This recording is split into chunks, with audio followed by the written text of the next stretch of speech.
14 years after the creation of the Constitution, a showdown took place. It was between the U.S. Supreme Court and the presidency. In one corner was John Marshall, Chief Justice of the Supreme Court, and in the other, Thomas Jefferson, the nation's third president.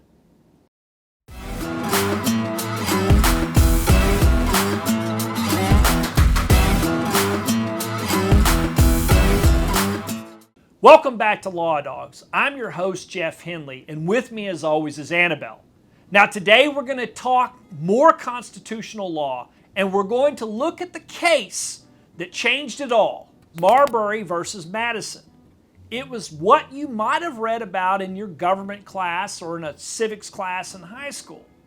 And the short version is it gave the court the power of judicial review. But what is it? And how did we get there? That's what we're going to tackle right now. Now, the facts of Marburry are pretty interesting. It was a political fight between the Anti-Federalists and the Federalists at the time. The outgoing president, John Adams, had appointed a bunch of what they called midnight judges. That is, he was trying to get a bunch of guys appointed into office right before his term of office was going to end. When the new administration came in under Thomas Jefferson, Jefferson didn't want to be bound by those appointments. So Jefferson instructed Secretary of State Madison not to continue with those appointments. Specifically, what happened was John Adams had made the appointments, that is, he had signed them. And in fact, they had actually been sealed, which was an important duty by the previous Secretary of State. But despite those things having happened, Madison, once he got the new office, came forward and did not finish the job. So what happened was William Marburry and a couple of other people who had been denied their appointments decided they were going to file suit. They filed a lawsuit, and in this particular lawsuit, they filed it in the United States Supreme Court. Why would they have done that? Well, because there was a federal statute that specified that the court had original jurisdiction to hear the lawsuit. Now, the lawsuit was for extraordinary relief. Specifically, it was for what we call a writ of mandamus, and some Texas lawyers call a writ of mandamus. A writ of mandamus is simply a writ that says we command. And what it means is this. It is a writ that orders a public servant of some kind to do a job he has otherwise refused to do.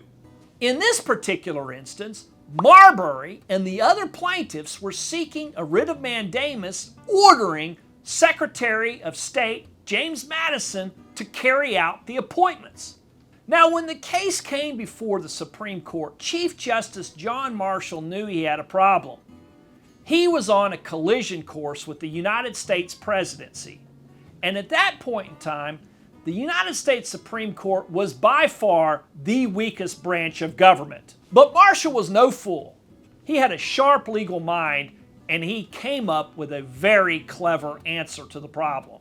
Now, in analyzing Marburry versus Madison, John Marshall took great pains to break this case down into its simplest constituent parts. So Marshall has a problem here. The issue is William Marburry and the other plaintiffs are all saying, we have the right to be appointed to our post.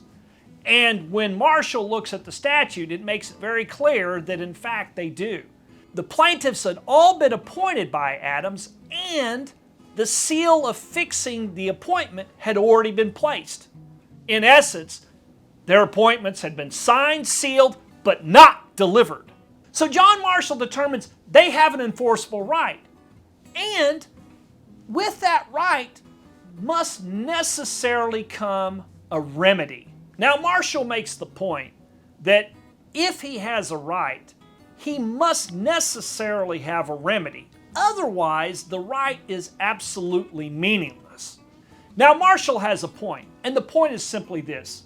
A right without a remedy is meaningless. Now, once Marshall determines that William Marburry has a right, and that necessarily means he has a remedy, he then takes a look at what that remedy is. Now, in this particular case, the remedy is mandamus, because Madison is not carrying out his job. He's refusing to have the appointment delivered. And what Marshall then does is he says, okay, so mandamus is the appropriate remedy, and how can it be conferred? Herein comes more genius of the opinion that he rendered. In this particular case, Marburry and the other plaintiffs were relying upon a statute that provided for mandamus relief. Now, here was the problem. Mandamus relief was allowable, but under the Constitution, there was no provision for filing a lawsuit in the Supreme Court and seeking mandamus relief. The Constitution only gave the Supreme Court original jurisdiction for hearing disputes involving foreign nations, ambassadors, and the like, and nothing like a mandamus action that had been filed. What Marshall was pointing out was there was a conflict between the federal statute and the jurisdiction provided by the Constitution. And here was the real genius of what Marshall did. Marshall determined that there was a conflict between the statute and the Constitution. And because the Constitution was the supreme law of the land, it had to control. Now, in order to solve that problem, though, Marshall had to engage in judicial review. That is, he had to pass upon the congressional statute to see how, if at all, it was in conflict with the U.S. Constitution. And in this particular case, of course, he determined that it was. And because the statute was in conflict with the Constitution, it must necessarily be stricken. And in so doing, Marshall conferred upon the Supreme Court the power to strike any act of Congress or of the states. The impact of Marbury versus Madison cannot be overstated. When Marshall gave the power of judicial review to the Supreme Court, he gave them the power to pass on all laws. Everything that flowed from there, Brown versus Board, Roe v. Wade, any of the major decisions absolutely would have been impossible without Marbury versus Madison. In future episodes, we're going to talk more about the results of judicial review. I'm Jeff Henley, and with me as always has been Annabelle. We'll see you soon. Until then, you stay out of trouble or the law dogs will get you.